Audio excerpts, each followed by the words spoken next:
democratic system? And my answer to both is, in the very beginning I'll tell you, is no. It has not failed, and you don't need another one. It's a question of how to improve the present functioning of the parliamentary system. And as Jagdish correctly pointed out, it's not just parliament itself, but a whole connected thing that comes with it. I'd like to also tell you that, which is very often stated, but it's time for us to deal with it and take it out of our mind. Our system presently has got nothing to do with Britain. Yes, we have parliament, but so does the whole of Europe have parliament. The parliament has a president who gives the annual reading of what the policies are going to be. That you don't have. Of course, in England it's a queen, and we don't have a queen. We have abolished monarchy completely. So I think it's time we now say we have grown up so much and evolved so much that no point in talking about our connection with the British system. It got nothing to do with it. The British system doesn't even have a constitution. So everything is by convention. So therefore, it's a different kind of a system compared to ours. Ours is more like the panchayat system that we used to have. If you look at the panchayat system, and then the Jilla Parishads, and then all the way to the king never decided on his own. He had a big darbar. I mean, they call it darbar or whatever. But there were ministers there. There can be arguments. There become counter arguments. You remember that when Krishna went and sought permission to address the gathering in which Duryodhan was there and all the people who were opposed to the Pandavas were there. So there he argued the matter. It was replied to. Same thing when you look at Ravan. Ravan had, Vibhishana in it, he had his son, Indrajit and all that. And there was constant discussion as to what to do, what permission to give. So I think it would be more appropriate to say that we in India have evolved over time, and which was interrupted during the foreign invasions that we had. And today, after 72 or 73 years, we are looking back to see whether, as I told you, now we are only looking back to see what is it that we can do to improve the situation. So I would like to make it very clear that the parliamentary system that we have is a system of governance of a state where the executive derives its legitimacy from its ability to democratically combine the confidence of the legislature. That is, executive is outside. Its represented, its ministers have all to be members of parliament. The Prime Minister has to be a member of Parliament, and they try to persuade Parliament by majority or by persuasion or whatever to get their agenda accepted. So that's the parliamentary system. And that parliamentary system, we in fact today must recognize that unlike many other countries, and I'll give you examples, we have a head of state, that's the President of India, and he is not a member of Parliament. He addresses the Parliament once a year. And sometimes if he wants some emergency, he gets an opportunity. But he is not a member of Parliament. He is not part of Parliament. And the head of state is distinct from the head of government, who has to be a member of Parliament. So the government is a part of Parliament, the institution of Parliament, and the President is not. Now, if you go to America, The president is not a member of Senate or a Congress, nor are the ministers a part of it. They can be summoned to give evidence, but they are not members. So there is a very big difference between the American system and our system. There is a substantial difference between the British system and our system. And since the British don't have a constitution, so we proceed according to what the constitution says. The constitution has fundamental rights. It has a preamble. It has states' rights. It has union rights, and all that. It's a highly. If you look at the constitution, it's one of the bulkiest constitutions of the world, and we have to salute Dr. Ambedkar for having produced it. Of course, he had a lot of supporters, intellectuals, all in his team, and he got a lot of backing from both Rajendra Prasad, who was president of the Constituent Assembly, and Sardar Patel, who was the chairman of the Fundamental Rights Commission, Fundamental Rights Committee of the Constituent Assembly. So he finally did produce it. The only time Ambedkar said, I will not sit in this Constituent Assembly to pass most obnoxious, he said, bill, anti-national. He was very critical, and that was Article 370. It came as the last item just as the parliament was concluding in November of 1949. At that time, Farooq Abdullah came, Sheikh Abdullah came, the father of Farooq Abdullah. He came and said, Nehru's asked him Nehru had of course run away to Britain at that time. He couldn't face parliament. So he came and he said to Ambedkar, can you please bring in this amendment on Article 370? And Ambedkar's words are recorded. He said, I am not a traitor.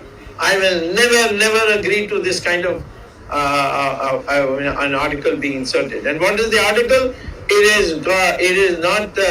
It's just on the question of the independence of Kashmir, which said that till temporarily the Kashmir will be administered by a constituent assembly specially set up for Kashmir. So it was supposed to be temporary, but it took a long time, 70 years to demolish it. And the BJP government, when it came to power in full majority, abolished it. So I would like to tell you that the Constitution is a big document. It takes a long time to understand the whole of it. You have to go bit by bit. But to begin with, let me say that the Indian system, parliamentary system, if it went according to the Constitution, and every member of parliament knew the Constitution, was required to memorize it if possible, then I'll tell you the functioning of parliament will be much easier. Now, we come to this question that how are the policies made?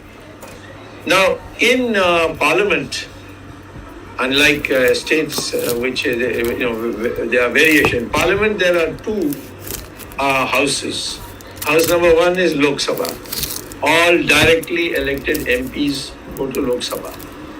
And Lok Sabha is exclusive right by majority to decide who will be the Prime Minister. There is Rajya Sabha, which is supposed to be members elected on behalf of the state governments. And they come as representatives of the state. And they are supposed to look after the interests of the state. So it's that's why it's called Rajya Sabha. And Lok Sabha is where people are elected.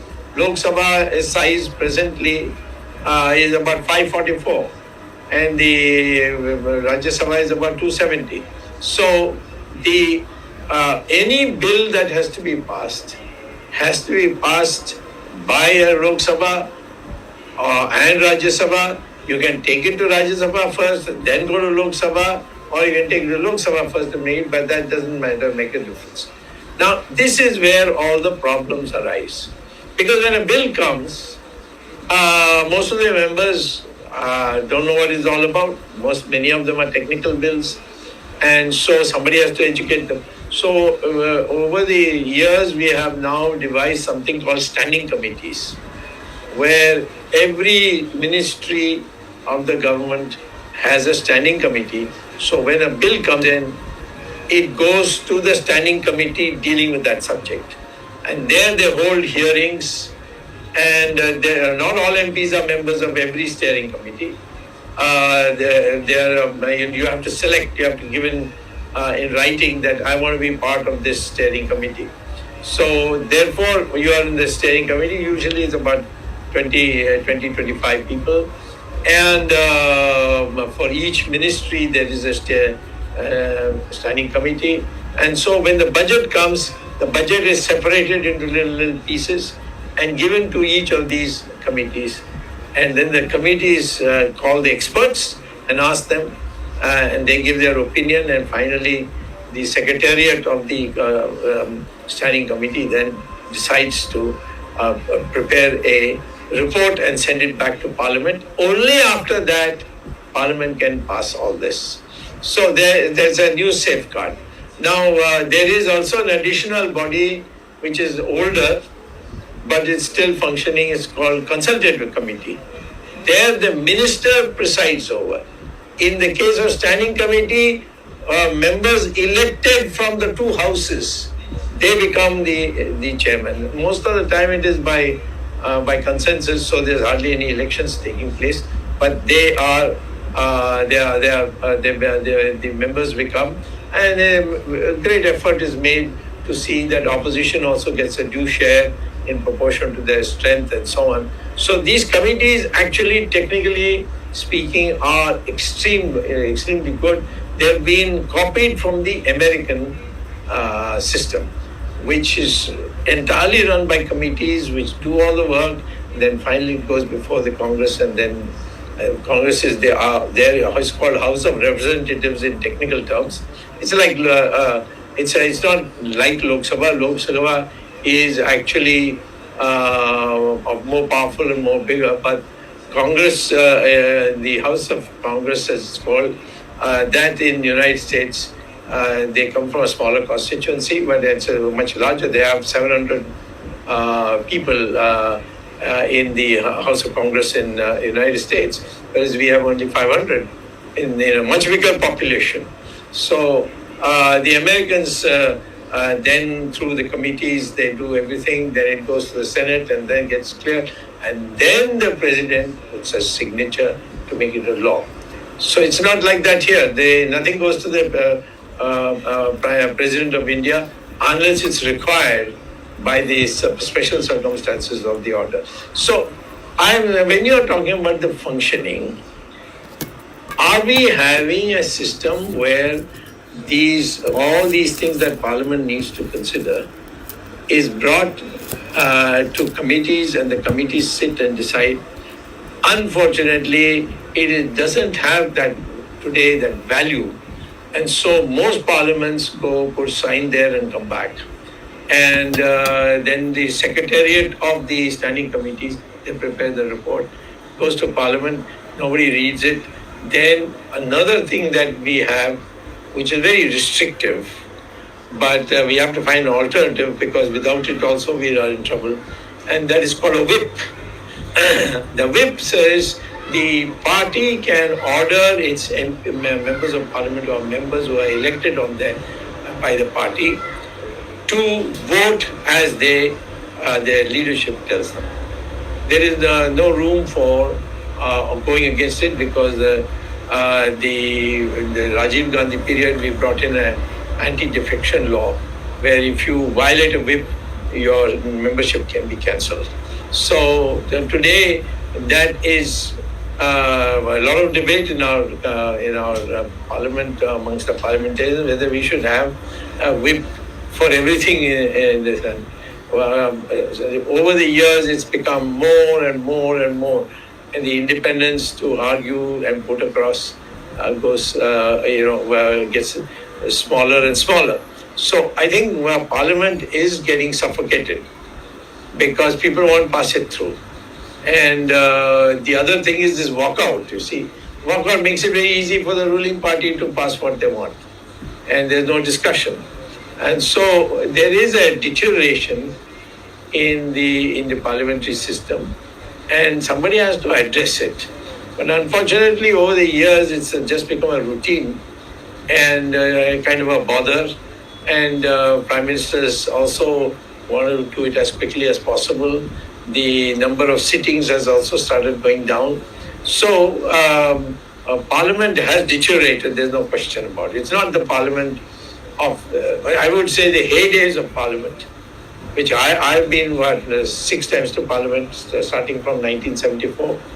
It used to be, I mean, even if we had prime ministers who were hostile to us, like in 1974, Mrs. Gandhi was the prime minister. She was very hostile to Jansangh, and Jansangh was a very small party.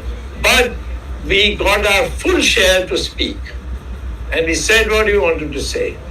And then orderly way, these matters were then put to vote and decided.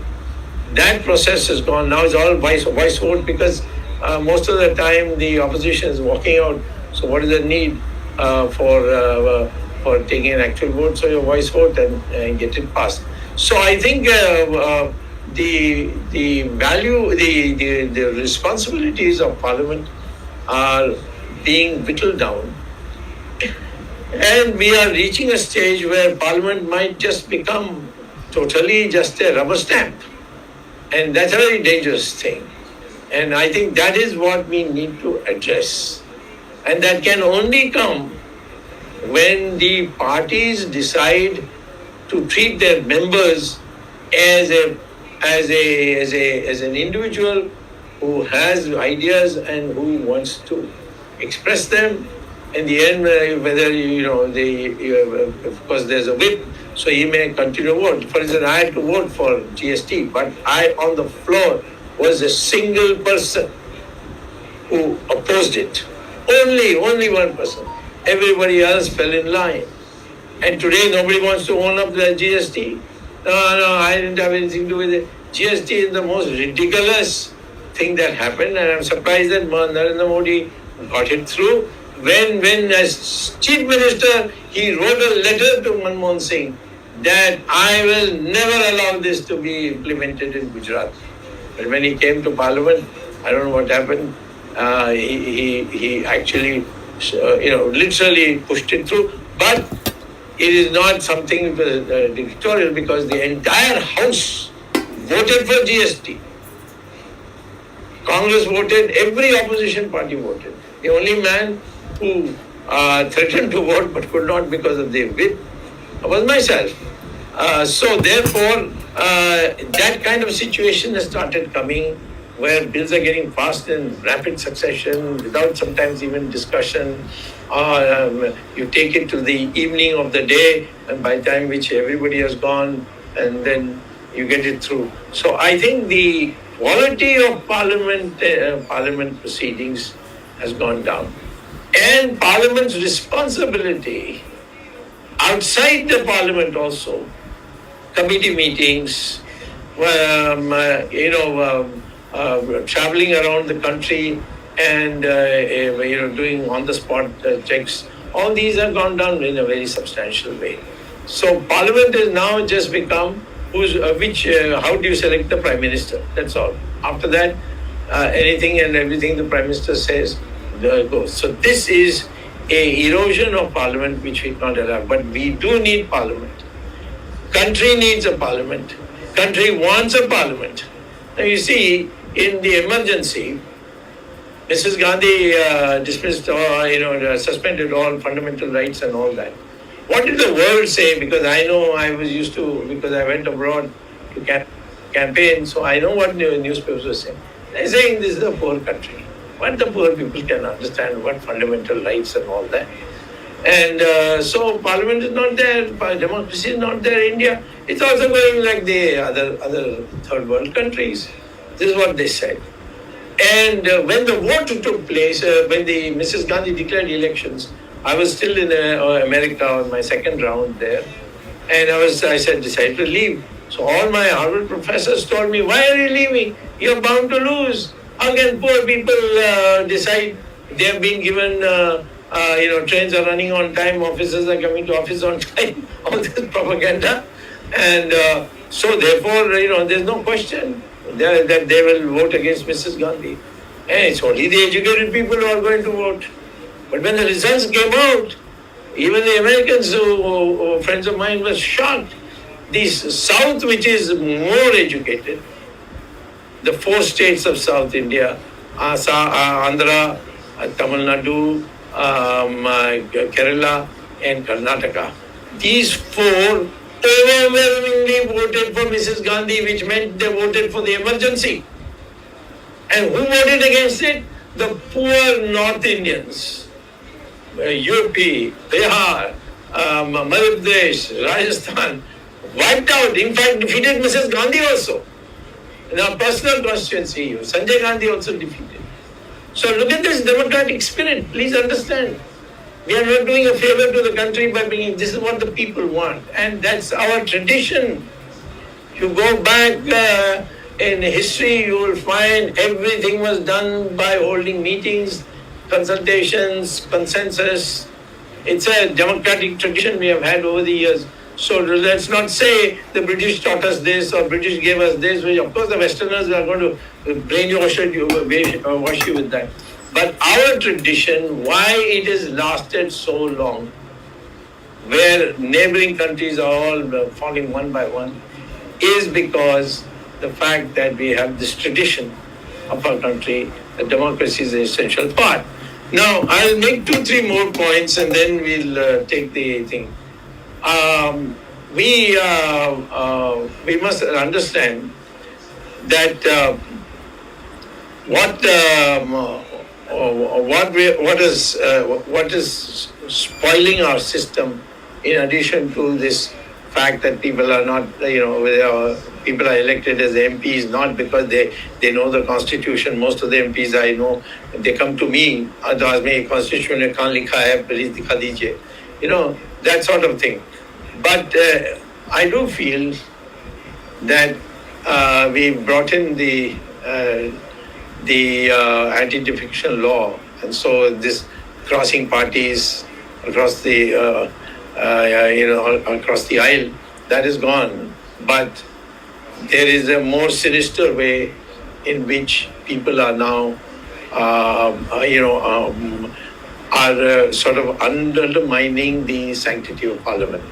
And that shows up. First of all, it was called Ayaram and Gayaram. Anybody one day was in this party and then next day in that party. And then the anti-defection law came, and then that just got stopped.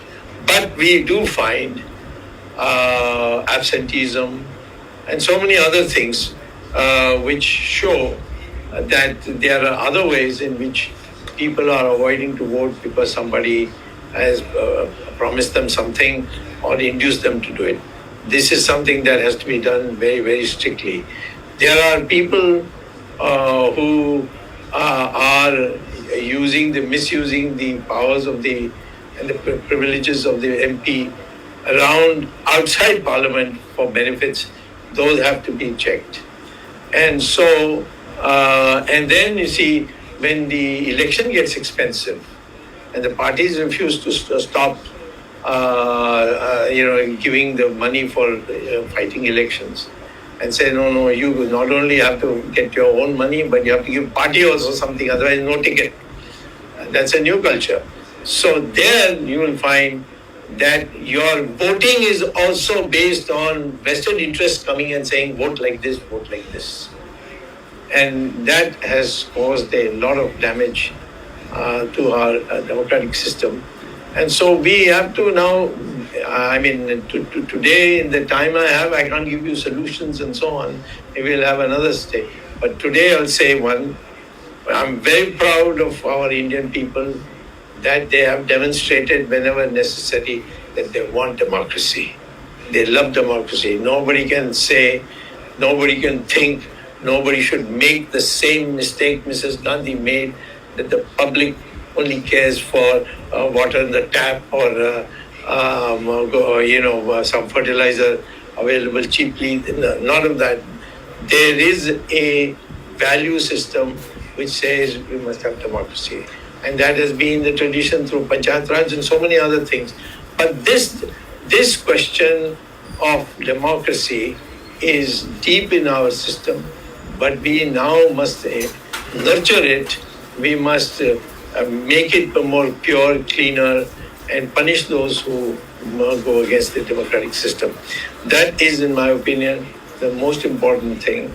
And we must resolutely oppose anyone who tries to destroy democracy. You know, democracy doesn't mean that if once I'm a member of the party, I'm a soldier in the party. I'm not a soldier. I'm a representative of the people. And for the sake of the ideology of the party. And if I criticize the government as a party member, you can't make that as an indiscipline and throw me out. Because that has happened in Congress party all the time. I can give you examples and examples. But the fact is that if you go and see these vibrant democracies like England or United States or Canada, you see the amount of criticism that they come out with, not personal criticism about bills, about issues and so on.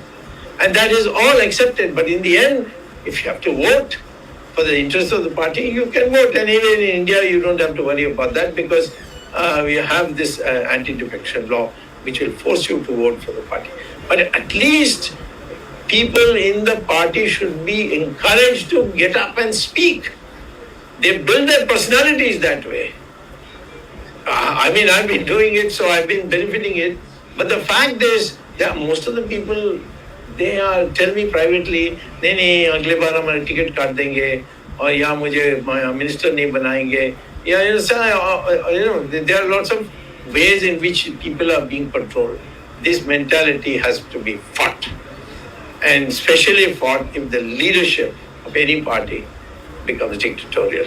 So this is what I want to say at this stage. My colleagues will take over.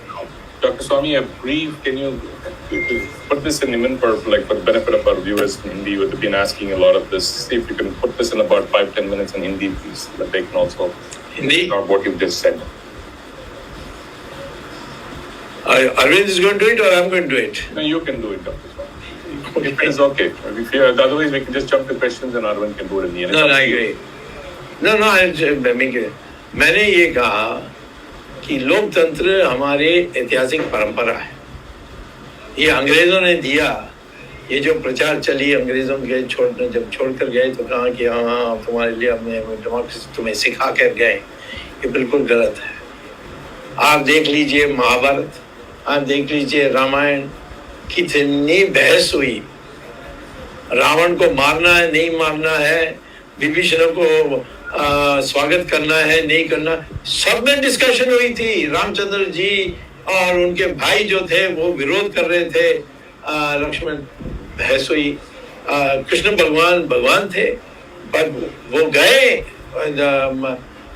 Kaurava के सभा में, यानी उनकी जो parliament session जिसको हम कह सकते हैं, जो राज्यसभा, इसको राज्यसभा कहते हैं हमारी संस्कृत में, उसमें गए और उन्होंने बहस की कि भाई 5 गांव दे दो, युद्ध मत करो. वो माने नहीं, तभी तो युद्ध हुआ. तो ये जो है हर जगह में एक लोकतंत्रीय मंशा हमारी हिंदुस्तान के लोगों का है, और इस मंशा को आप कहीं अंकुश नहीं लगाने देना चाहिए. आज ये खतरा हो सकती है क्योंकि इतनी चीजें हैं, मीडिया है, टीवी है, और पार्टी की डिसिप्लिन के नाम पर लोग डर भी जाते हैं आजकल. पार्टी का डिसिप्लिन तो होना ही चाहिए, पर वो सिद्धांत के लिए होना चाहिए. जिस सिद्धांत के लिए आपने वोट ली उसके लिए अनुशासन होनी चाहिए. परंतु विचारों में जब हम अधिकार में नहीं हैं, हम सिर्फ एक सदस्य हैं या संसद सदस्य भी हैं, हम लोगों को एक वैकल्पिक विचार देने के लिए बोलनी चाहिए, तब ही ये लोकतंत्र पनपेगा. और मेरा कहना था लोगों को इस अंग्रेजी में जब मैं बोल रहा था कि ये जो है ये थोड़ा सड़ रहा है, तो इसीलिए लोगों को सबको कहना चाहिए, लोग भी कहनी चाहिए अपने चुने हुए प्रतिनिधि, वहां जाकर क्यों नहीं बोलते हो. और बोलो, हम सुनेंगे, हम टीवी ब्रॉडकास्ट देखेंगे कि तुमने बोला है कि नहीं। तो इस प्रकार से वो प्रोत्साहित करने की जरूरत है, नहीं तो ये धीरे धीरे ये डेमोक्रेसी जो लोकतंत्र है ये खत्म हो जाएगी, सड़ के मर जाएगी। और इसीलिए मैंने कहा हमारे देश में कोई खराबी नहीं है, डेमोक्रेसी ही सबसे अच्छा प्रणाली है। इससे अच्छा प्रणाली हमारे यहाँ हो ही नहीं सकती। और हजारों हजारों साल के लिए हमने डेमोक्रेसी के अनुसार ही हमारी राजनीति चली है। तो इस डेमोक्रेसी तो होना ही है, उसमें कभी किसी संदेह नहीं होनी चाहिए, परंतु उसको उसकी जो स्वास्थ्य है उसको सुधारने के लिए जो अनेक कदम लेनी चाहिए, उसमें चंद जो हमने बताई है।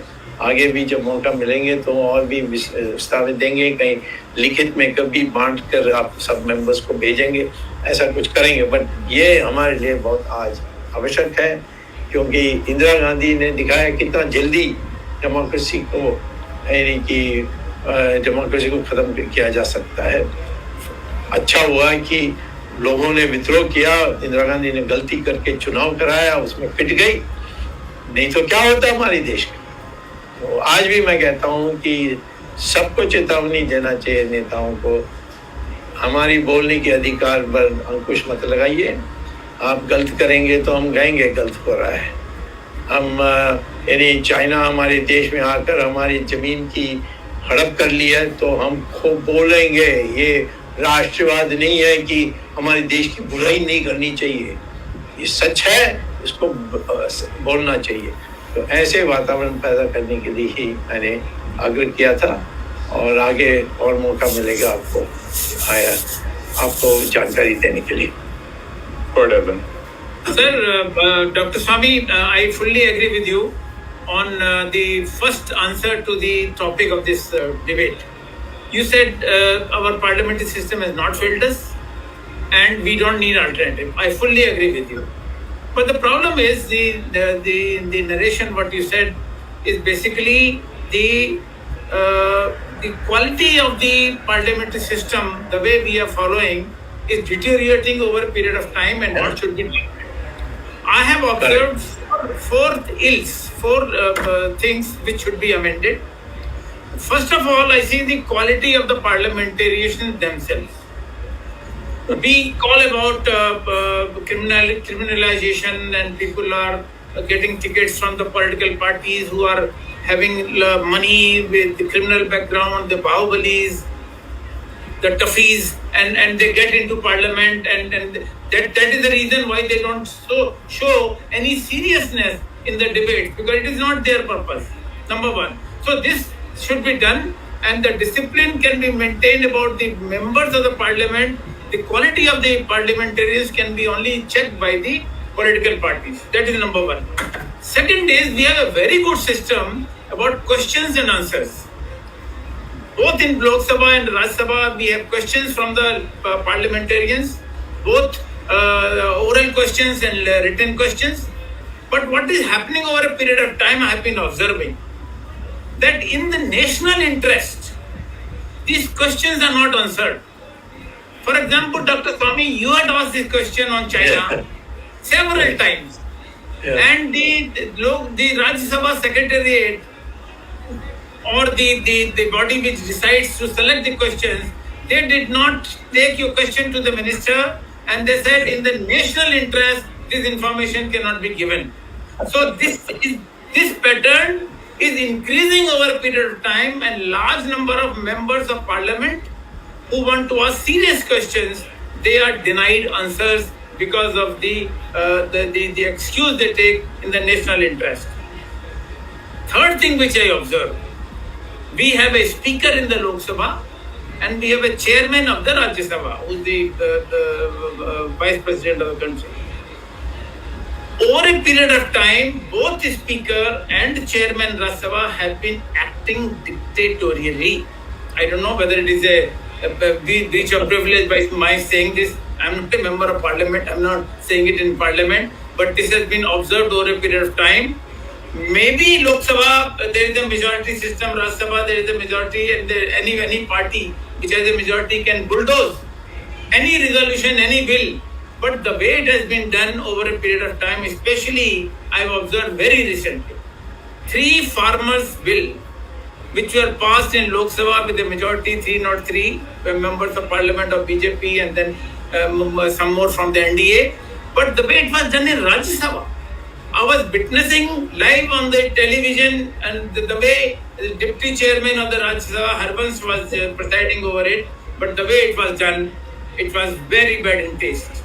So these dictatorial tendencies of the speaker and the Rajya Sabha chairman, that should be checked, and there should be reason to check it.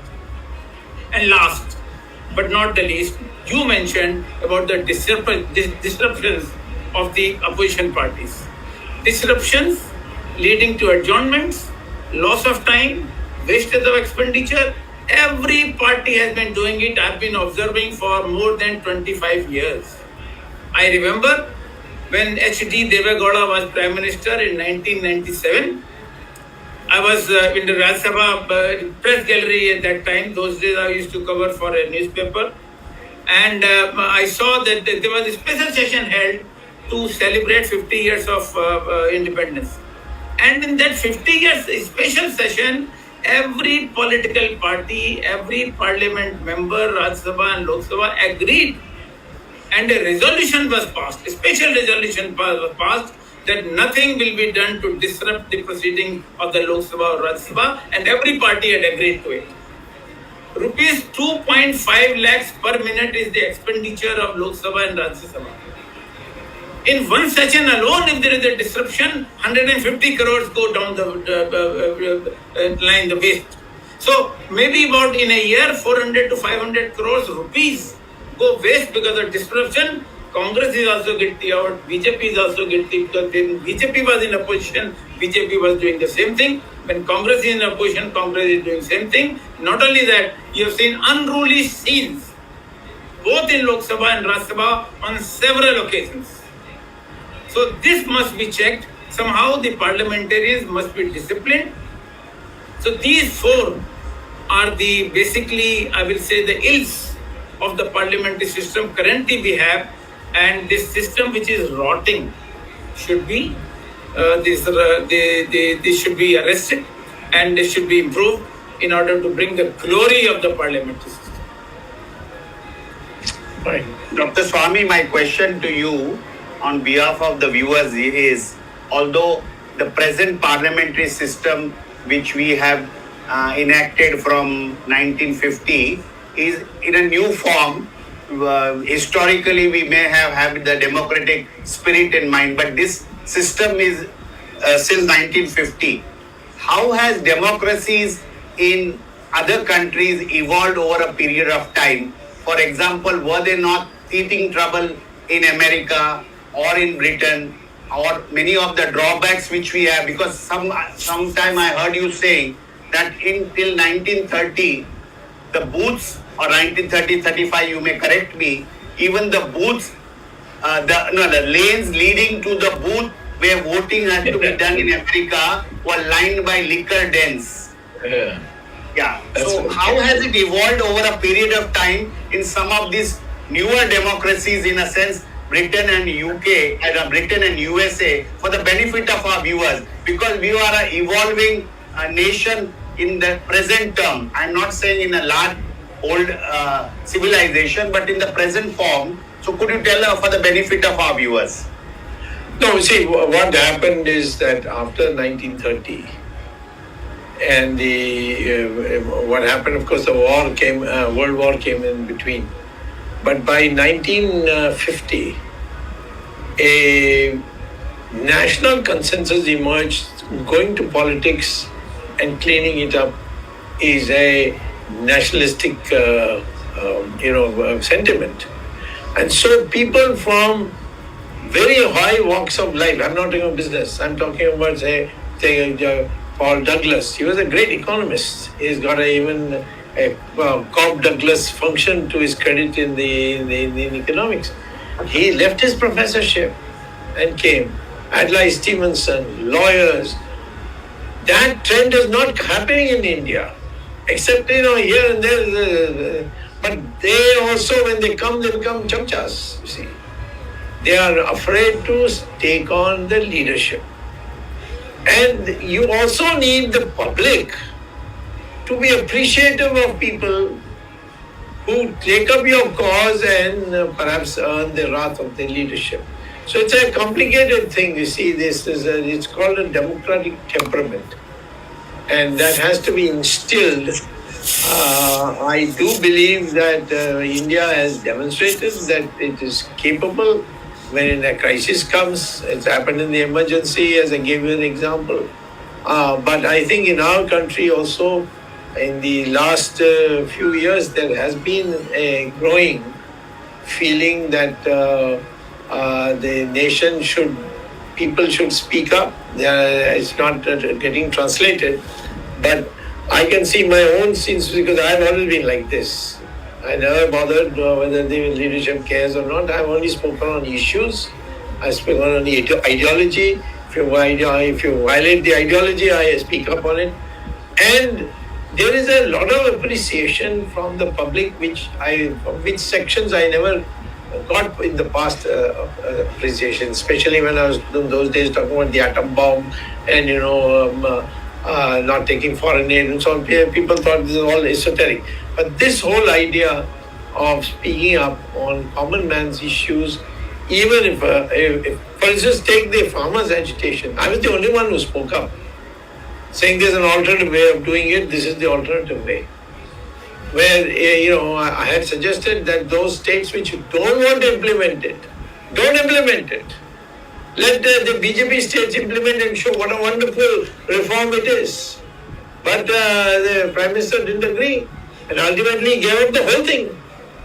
He need not have given up the whole thing, but got it implemented in the BJP states. And let Punjab and all show that they have done better than the BJP states. It wouldn't have happened. Actually, it would have that reform would have caused a lot of good things for agriculture. So the issue basically is this: that we have to not expect politicians to come from the skies. You must start saying that politicians who speak the truth, they should be honored. That process will then will lead to much greater changes in our politics. Dr. Swamy, not only were elected members and elections to the Lok Sabha, Rajya Sabha, state legislatures are conducted by what is in India called the Election Commission of India.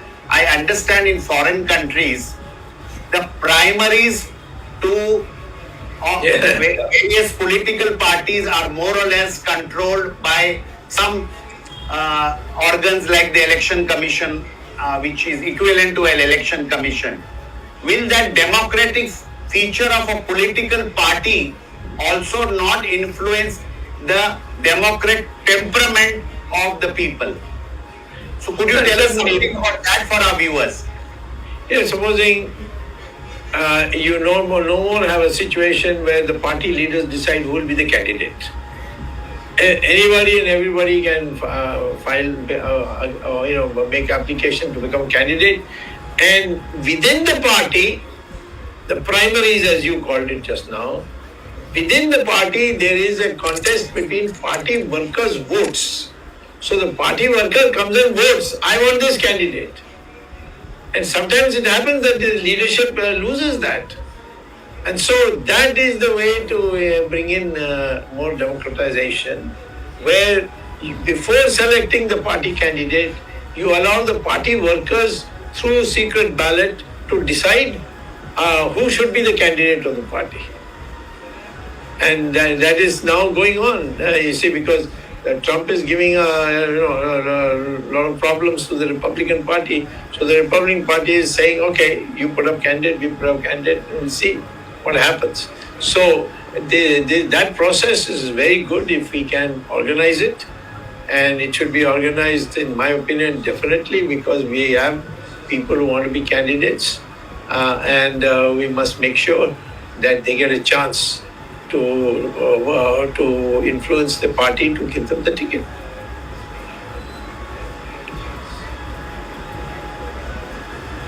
Yes. Dr. Swamy, some of our viewers, because there are different type of questions, would want to know whether the present dispensation at the center, led by Mr. Modi, are they not being autocratic in their style of functioning, and what would be your views on that? Because it's not a question of attacking a leader or not attacking a leader, but the autocratic style of functioning, is it not also harmful for democracy? And what are your views on it? This is a situation where it takes two hands to clap. You have a man who is autocratic. Why can't you stand up and say, no, this can't be done this way? Take a vote in the party if you don't believe, or some challenge. Stand up. But they don't stand up. Leaders can't come from the heavens. You see, you have you have to create a psychological climate in our country that speaking the truth in matters of politics is very necessary. And if you see the leaders make a mistake, to tell him on his face that you're making a mistake. By the way, there was this spirit in the 1950s. For example, Jawaharlal Nehru tried to hide the fact, like today Modi is trying to hide the fact that the Chinese had come and taken our land. So finally, some of the MPs, and one of them was a congressman. He produced evidence to show that the Chinese had come into Aksai Chin. So then Jawaharlal Nehru said to his student, to his party man, there's not one blade of grass growing there. Why are you so keen on getting it? So he took his Gandhi topi off and said, there's not one hair on my head. Shall I cut my head off also because of that? So, that kind of rebellion changed the whole climate. And of course, Mr. Jawaharlal Nehru went to the other extreme and declared war without preparation. We lost the war. Dr. Swamy, I have a question. So unfortunately, I was trying to troubleshoot some of these things that have been going. It might have been covered, but I think Twitter has crashed. Yeah, no, it's fine right now. I think it's back up. Can you hear me? Yeah. Yes, go ahead. Yeah, okay. So, absolutely, It's come back, I think. Yeah, so the parliamentary system has not failed. The people in the parliament has failed. I think, is that the right answer to say, based on what you're saying, is that the correct way to summation? The people in the parliament has failed, not the parliament per se, a parliamentary system per se. Dr. Swamy? Yes. Can you hear me? Ramesh asked you a question, whether he asked you a question. Ramesh, you want to repeat it or shall I repeat it? No, you go ahead. I don't think It's not on the screen. Dr. Swamy, you can't. Dr. Swamy, Ramesh is saying, whether he think you have got him, he has got you right. You say that the parliamentary system has not failed. It is the people who are in the parliamentary system who have failed. He just wants a confirmation from you. Yes, it's a confirm. That's exactly what I wanted to say. The system is fine. You can't devise a better system than this. And we have failed it by not properly utilizing it. Isn't the lack of opposition also a big contributing factor for this failure, Dr. Swamy? He can't hear me, Jagdish. Sorry. Dr. Swamy, you can't hear him. His question, Ramesh's question is there a lack of a good opposition also contributing to the failure of the system or the failure of the people who are in the system? A good opposition. Why is there lack of talent in the opposition? Because everybody wants to just glorify to be a minister. It doesn't matter whether you perform or not. How many ministers of today of Mr. Narendra Modi's government can be even called ministers? Most of the work is being done by the bureaucrats. They all they do is sign. But nobody is there to say because people are afraid to speak. It's all, all these are connected. And I wouldn't blame any one particular group on this. You have to collectively decide that yes, and some people have to stand up, and especially people who have been in parliament for so many times and so on, they must stand up. I know so many members of parliament who have been 5 times, 6 times, 7 times, but they don't want to stand up because they may not get the 8th time ticket. Last comment. One second. Swamy, just one small question.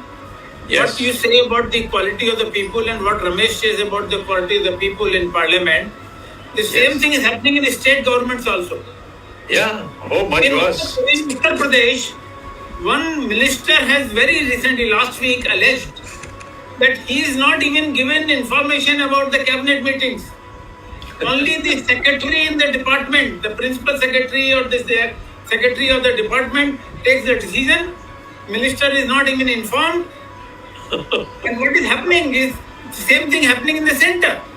प्रधानमंत्री जी सीधा सचिव महोदय से बात करते हैं, वो किसी भी विभाग के सचिव हो, सीधी फाइल प्रधानमंत्री जी के कार्यालय में जाती है और सीधे डिसीजन लिए जाते हैं. मंत्री को जानकारी तक नहीं होती, कभी कभी मंत्री को बाद में जानकारी होती है. वो मंत्री त्याग पत्र दे. वो क्यों बैठे हुए वहाँ? उनको पब्लिकली प्रेस कॉन्फ्रेंस बुला के कहना चाहिए कि इन 4 मामले पर मुझे पूछे बिना मेरे मिनिस्ट्री का मुख्यमंत्री या प्रधानमंत्री ने खुद अपने अधिकार पर उन्होंने कर दी, तो ये तो इसके माने मैं कुछ नहीं हूँ, तो मैं इस्तीफा दे रहा हूँ या मैं त्याग पत्र दे रहा हूँ और मैं जा रहा हूँ. तो उसका असर बहुत होगा. आज भी हमारे देश में लोग सुनी बातों को, जैसे इमरजेंसी में कौन था, मैं कोई कुछ नहीं था, पर लोगों को जबानी तरीके से सबको पता लग गया था कि क्या हो रहा है, और इकट्ठे हो गए और इंदिरा गांधी को हरा दी. So, Dr. Swamy, one last comment. I just see one last comment. Yes. I don't know. Dr. Swamy, can you hear me now? I don't think No. so. I will just. I just want to say one last thing. So basically, there is no opposition. There is there, as a party, there was one opposition, just one member opposition, no longer there too in the party. I just want to, and we all know who that one member opposition is. Dr. Swamy, my last question before Arvind Chaturvedi closes this thing. I mean, I want many of our viewers have another question which I can't display the name because it is mixed with numerous questions. They say that for parliamentary democracy, Dr. Swamy, you can hear me? Yeah, very clear. Yeah, for parliamentary democracy, there is the legislature, there is the executive, and there is the judiciary. And this all three put together, and the fourth estate put together makes the success of parliamentary democracy. What do you think on the judicial system in this parliamentary democracy? Is more improvement desired? Is it not judicial system also important pillar of parliamentary democracy? Well, first of all, I think we retire our judges much too early, because the expectation of life has now gone to 75. So why are you retiring judges at 62, and if he's Chief Justice 65? Why? In America, of course, by the way, the judges are not, at least in the Supreme Court, are not retired. They are for life, unless they themselves say, no, I am no more up to it, I'm quitting. But it's a lifetime appointment. So I'm saying that these are all not problems created by one class of people. It's a system. In the system, people are adjusting to that, and therefore you're getting this thing. I would say that if tomorrow you said that the judges will retire only at 75 and they will get double the salaries they're getting today, you will see a whole lot of people will come and start applying for exams, for examination to become judges. Today, if you're a lawyer, you make at least 20 times more than a judge makes. I mean, I know some lawyers, my God, the amount of money they have made is unbelievable. I know they are my friends, so I won't take their names. But this is what it is. So the issue is that the society must give that necessary. If you think that being a judge is a very important thing, then give that kind of respect to it. Don't make them. I find now some of the best judges that I have appeared before, they are today retired and sitting at home. What is this?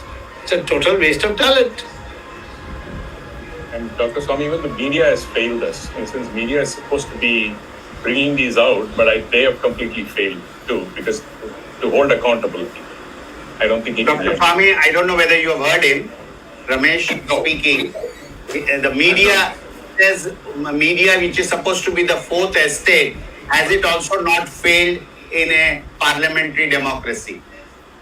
Oh yes, our media is still better than Pakistan's, Bangladesh's, even Sri Lanka's, and in many ways almost all countries of the world except about maybe 15, 20. And so, but look at the difficulties they are facing from the government. Newsprint, the government can turn it off anytime. They can raise this rate, that rate, electricity. So I think... Advertisements. Yeah, that's right. And if you're on the right side, you will get everything. So I think most of our malaise is because the intellectuals of our country, the people in authority, even those who are well-intentioned, have no nerve or no encouragement to stand up. I'm saying that even 10 people stand up in today's politics, the way I've stood up, if I may say so myself, you may think I'm boasting, but I say that just all stand up and say, no, this won't do. Chandrasekhar stood up when Mrs. Gandhi declared an emergency. Afterwards, everybody appreciated him. At that time, he was called such horrible names. He was put in, what was it, solitary confinement. Just because he said, no, it is wrong to put Jayaprakash in jail, Indira Gandhi put him in solitary confinement in Ambala. But he withstood it. And that helped in so many other ways. We had people, Moraji Desai, 80 years old, solitary confinement. He refused to budge. In fact, some political leaders had agreed to have a guided democracy system. Because I was told about it, and that's why the RSS people said, get off and go to America, it is not safe for you anymore here. They had actually signed. Then Moraji said, no, I won't agree. And therefore Mrs. Gandhi declared elections because she knew without Moraji it can't be done, because Moraji had already done a Gujarat movement and he had become an iconic figure after his solitary confinement. So therefore all you need a few people to stand up. You don't need the whole class. Okay, I think we have had a lot of discussion. Arvind, it's now time to wind up. One small question, Jagdish, before I wind up. Dr. Swamy, present government has a full majority. Yeah. And very safe, stable government. But opposition is alleging that they are misusing the CBI, the ED, the machinery to harass the opposition. If you look at the history, even when Congress was in power, they did the same thing. So do you think this is one of the weaknesses of our democracy? Misuse of power. It's a weakness of character. When you use authority, which has been given to you for doing welfare of the people, you use it to fix your enemies. I have faced it all my life. And you know very well when I was a minister in that Chandrasekhar government, and I was the man who opened the Babri Masjid gates. He had to come to me and explain that his promotion to High Court judge was stopped because of that. And by whom? By one chief minister. Yes. and to overrule it. And he got it ultimately. But the injustices that is heaped on people, and the people are also all those who say only those who have got high positions, they go and do namaste to them. You should have contempt for people who come by licking boots. You see. Just Thank quiet. you. Thank Arvind, you, please Dr. conclude. Swamy. Thank you, Dr. Swamy. When we had decided this subject, the reaction from the people was that they were really expecting this is to be very, very important topic and the real insight. And you have given with your 40 or 50 years experience in Parliament, Indian Parliament, and with the knowledge of the system, since you have been part of the system, both side opposition in the government, and being in the ruling party, and also voicing your concern. As Ramesh said, you are the only opposition in the BJP. But there are many, many different issues. But again, we go back to the original question today. The topic was whether the Indian parliamentary system has failed, and the answer is no. The conclusion, based on the debate that we have and based on the description of Dr. Swamy, of course, it suffers from many ills, and there are limitations of the system, and this system can still be improved. And political parties have a bigger role to play, and the people themselves have to come forward. People have to come forward to take part in politics. The qualified people have to come to take part in the politics, and also they have to stand up to the principles. And whenever they feel something is going wrong in their party, even if it is a ruling party, they must stand up like Dr. Swamy did. Thank you very much, Dr. Swamy. Thanks, Jagdish ji. Thanks, Ramesh Swamy ji, for anchoring this program. And also thanks to the technical team led by Ashish Shetty, Swaminathan, Gadgi Rakesh, Ishwar Iyer, Vishal Mehta, Ajesh, and Tejas. We will be meeting in next Sunday again in Words of Wisdom, 166th episode, with a new topic and Dr. Subramanian Swamy, 8 o'clock next Sunday. Till then, Namaskar, Jai Hind. Jai Hind. Dhanyavad.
6-hour report delivery. Get lab tests at home direct from Apollo. Download the app now. नमस्कार दोस्तों, हाल ही में हुई Indian presidential elections के बाद अब द्रौपदी मुर्मू बनेंगी India की नई प्रेसिडेंट।